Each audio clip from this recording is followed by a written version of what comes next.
Hello and welcome to Stillness and Success. I'm your host, Mustafa Nuristani. And today I'm wearing rather different clothes, very traditional. And that's because I'm coming to you from the center point of India, the Brahmistan of India, where we are on a meditation retreat with a group of Australians and other people from all around the world. And I thought it would be really interesting to grab some of these people from the retreat who are really interesting and bring their story to you. Now, before I introduce my guests, I would like to remind you to subscribe and make sure you share this episode with your family and friends. Now, it gives me great joy to welcome to the program Mr. Patrick O'Connor, who is by night a musician playing the clubs and the pubs and the music scene of Western Australia, Perth. And during the day, a very serious clinical psychologist. Patrick, welcome to the program. It's nice to have you. Yeah, nice to be here. So now when I met you, I was like, oh, this man seems very interesting. And when I asked you what you do, you said you're a clinical psychologist. And how long have you been in this field for? 46 years. Oh, not long. And what is it that drives you about clinical psychology? What is it that keeps you inspired to be doing something for that long? It must be something that keeps you getting out of bed, even though you go to bed at night late because of your music addiction. We'll come to that in a second. I love helping people. I've always worked in a technical term, a systemic way, not so much sitting down one-to-one, but assisting a service or a group or a family to be able to do better what they want to do. And that's included in Perth as well as regional. So I've also been a clinical psychologist in Broome and Esperance. So that's the top of Western Australia and the bottom of Western Australia. And that's a fly-in, fly-out job that occurs occasionally in my day job with the health department. Thank you for explaining about the different sections of Perth. I'm from Melbourne, and I wouldn't know what's different about any of those places if you didn't tell me. So thank you. You're very kind. Now tell me, this fly in, fly out, there are a lot of people in Western Australia who go from other states and they fly in to do the work, and then especially in mining sector, and then they come out and they're under a lot of stress and strain. Do you find that you're helping those groups of people as well? Yes, well, the nature of that work, regional work, is it's working with the services that are already there. So you'll visit the police, you'll visit the hospitals, you do home visits to families with a son or a daughter that might be having difficulty, or the family themselves. So again, it's assisting people to do better what they want to do in their system. So you need to get to know what's happening in that place that you're in. So you don't just go for a few days, you'll go for like 1 or 2 weeks at a time. And how is that, walking in an environment which you have no idea of what you're walking into? What kind of mental stability, what kind of calm do you need to have to be able to walk into that environment and assess, and now on your feet find ways to help the whole process be a lot easier and more life supporting for these people? Yeah, you need to be grounded, and I didn't want to plug in TM here, but that's helped enormously, just in being grounded, because in those settings, as you say, you go in and it's novel, it's new to you the first time you go. Once you've been, you know how the place works. But where it's really helped is another part of my job. I've worked in forensic psychiatry, and you have to go into a maximum security prison, and that really tests the nerves. So again, it's a very grounding person you need to be to go into those situations to be able to help. So I'll come to forensic psychology in a second. Tell me about your experience with TM. Since you brought it up, let's talk about it. Yeah. When did you learn? Well, I learned in 1977, and I knew straight away that I wanted to do more. And at the time, they'd introduced the centre-based training, CIC courses, centre invincibility courses.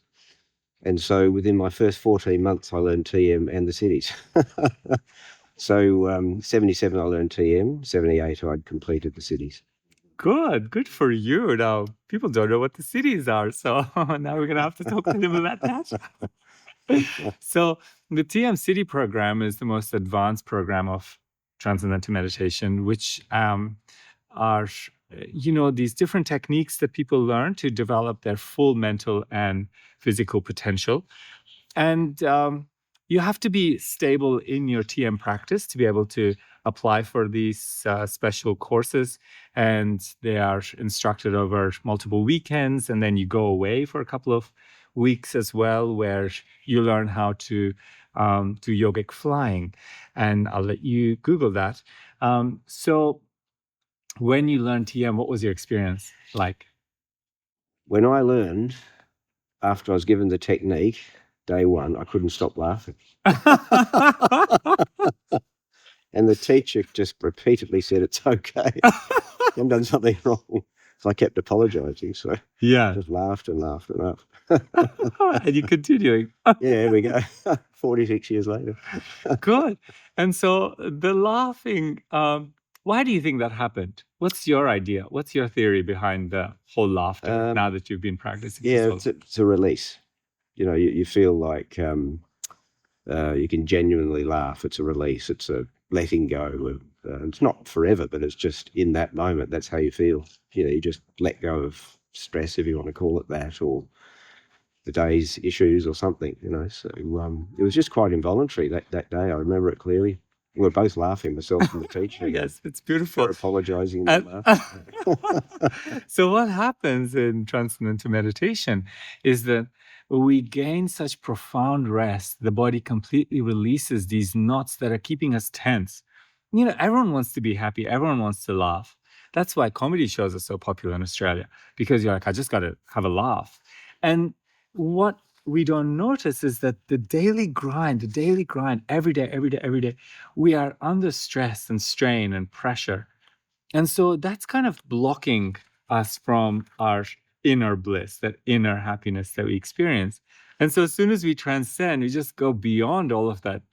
And this wave of bliss just comes out, and then you're just, I can't help it, but it's called bubbling bliss. Bubbled a lot. That's great. And then what happened after you stopped bubbling?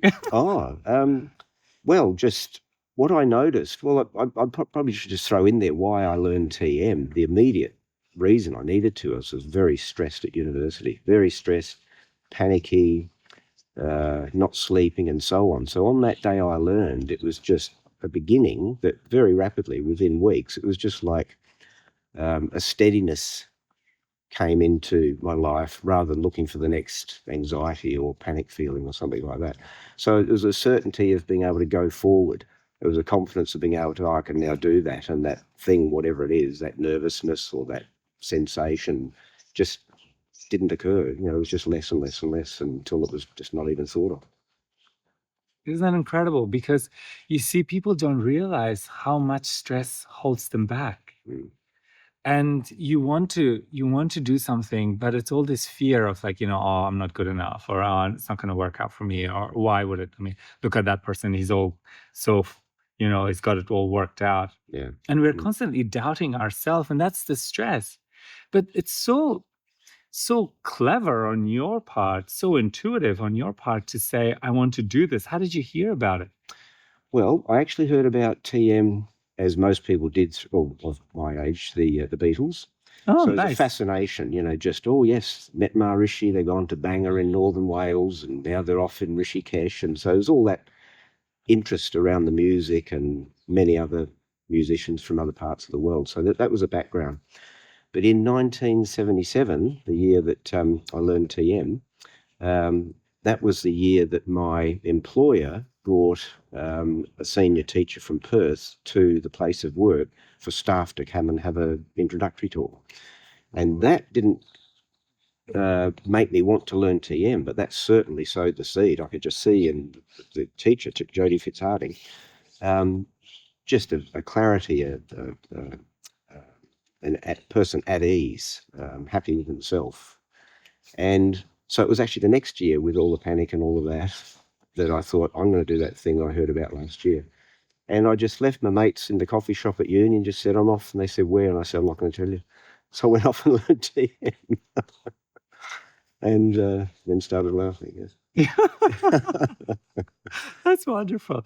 And then what happened as you continued to practice? How did it develop to wanting to do the advanced programs of Transcendental Meditation? Yeah, well, concurrent with learning TM, I also very quickly did an extended weekend. It was a 4-day weekend. First one I'd ever done. And I just met a lot of people, some teachers, people like myself, new learners. And it was just a terrific feeling, just of being amongst people. And the thing that's common to all of us is that we're all learning, or we have learned TM. So I really liked what that was, and I wanted to do more and more of that. So that was also in my first year or so, TM, advanced techniques, and an extended course. So when you're talking about the extended course, are you talking about a retreat? A retreat, yeah. Yes. My God, I was addicted to retreat. Yeah. I went to one and I was like, how come I didn't know about this? Mhm. And then I would say to the TM teachers, like, book me for the rest of the year. Like, whenever you have one, I'm coming. And I remember feeling so stressed, like, oh my God, I just can't deal with all of this anymore. And I would go on a retreat and just completely settle down. Yeah. It's such a calming experience. Yeah. Because on a TM retreat, you do multiple meditations. Mhm. You learn some simple yoga asanas, a simple breathing technique that really clears out the whole thing in your mind. And then you just melt, and then you just transcend. Yeah. And then you repeat.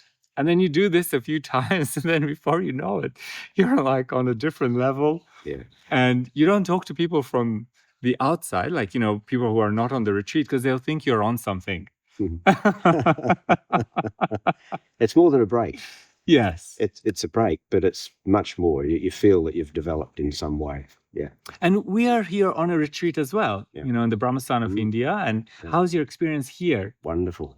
Yeah, very clear, very settled, and just smooth. The day's smooth. There's just that really nice feeling, just in yourself. And yeah. Yeah, for me, when I came here, coming to India is a little bit, on the sensory level. It can be a little bit, like exciting on all levels. And so you're driving, and then you get to the airport, which is a beautiful new airport. And then on the way from the airport to here is about 2 hours. And the roads are a little bit, so you feel like you're like, And then the cows, they're amazing cows. They're just like, just walking on the road. And then the gate opens, and then you drive in, and it's just like this. It's like as though you've walked in. I don't know if you're a Harry Potter fan. Are you? Through my daughters. Awkward. So in Harry Potter, there is this shield around the school.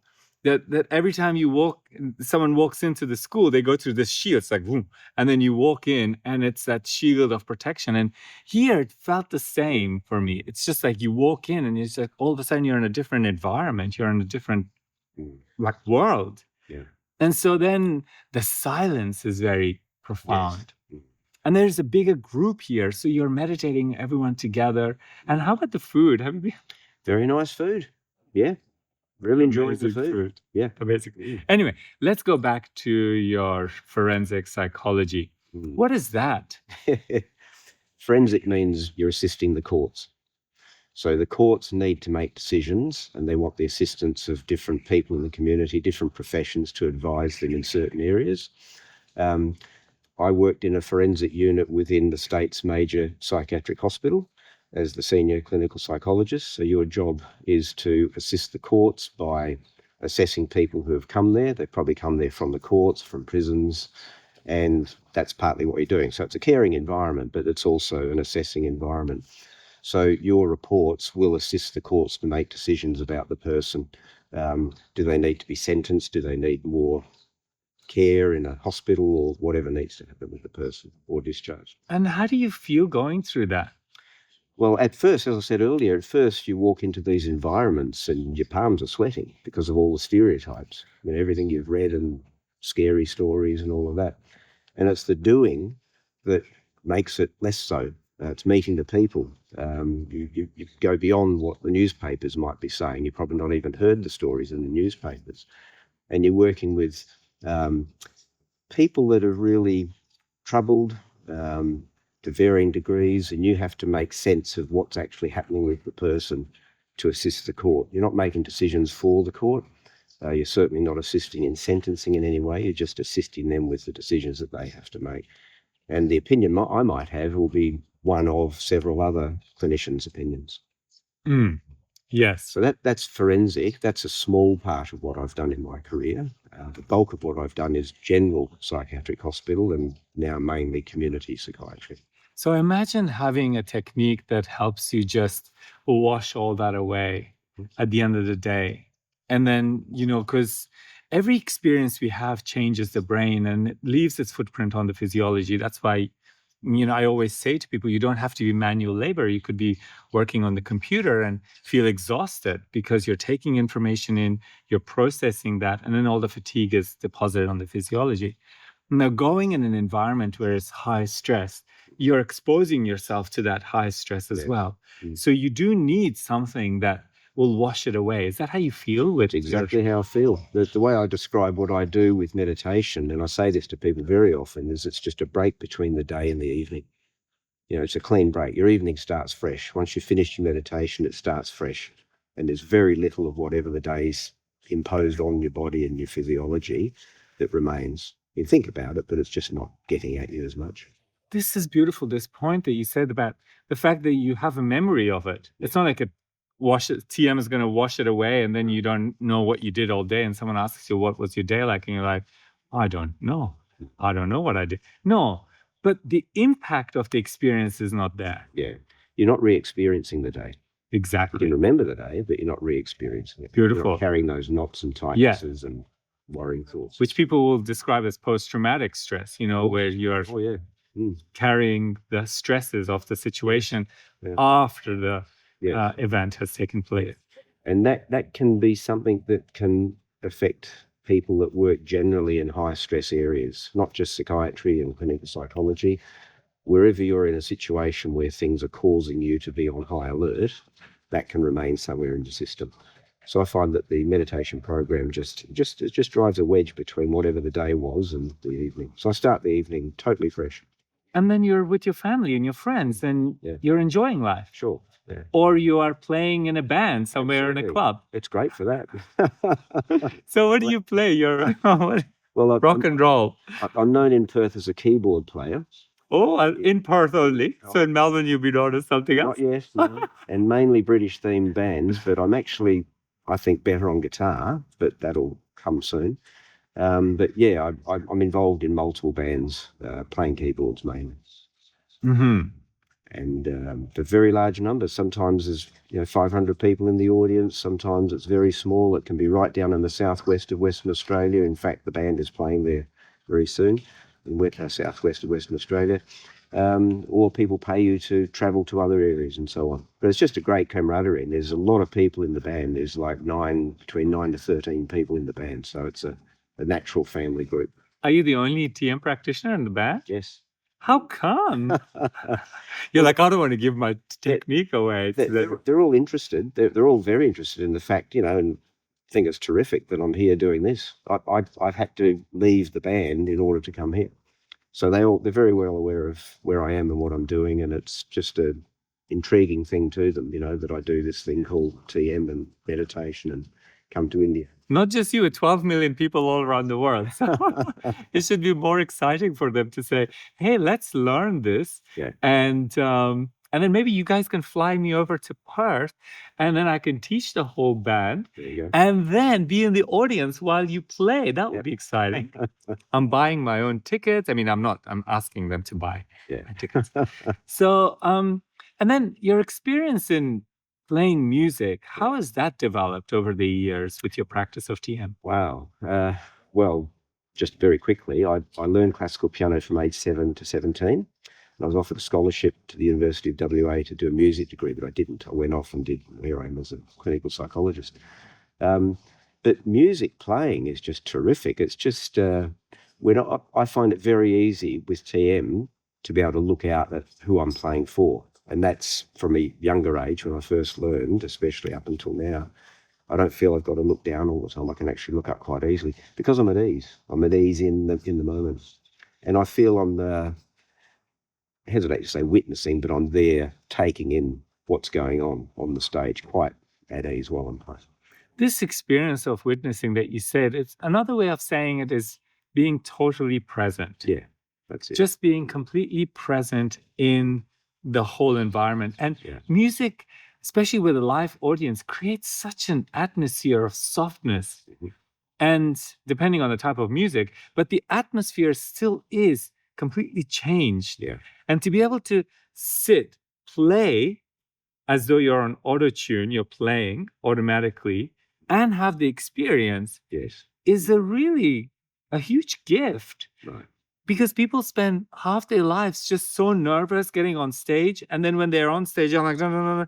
And then they go off the stage and they're like, okay, that was great, but I'm tired, you know? But you come off feeling exhilarated. I'm exhilarated. Oh, yeah. I love that feeling because I don't feel like that afterwards. You know, I love the gig when you're playing and you're high as anything for having played. Well, that's any musician probably, but I don't have that stress. Fatigue, a little bit of physical fatigue because it's a physical thing that you're doing, but not mental in any way at all. Yeah.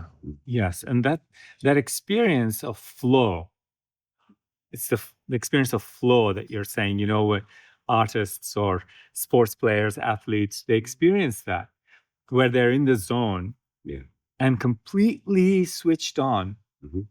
And it's not exhausting. Right. Because you're tapping into the energy of the universe, something greater than yourself. And that energy is flowing through you. Yeah. And so all of a sudden, you're just spontaneously acting as though it's happening through you and you're not even doing it. Yeah. Isn't that interesting? Yeah. That's what it feels like. The words you've used, that's what it feels like playing. Yeah.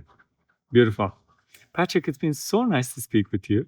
I know you're on a retreat, so I can't talk anymore longer with you because the course leaders will be like, what's going on? You are supposed to be meditating. So thank you. And it's been a great joy talking to you. And thank you for your time and attention on with me in this episode. It's been wonderful to have your company. Please share and subscribe. And we look forward to your company next week. Take care.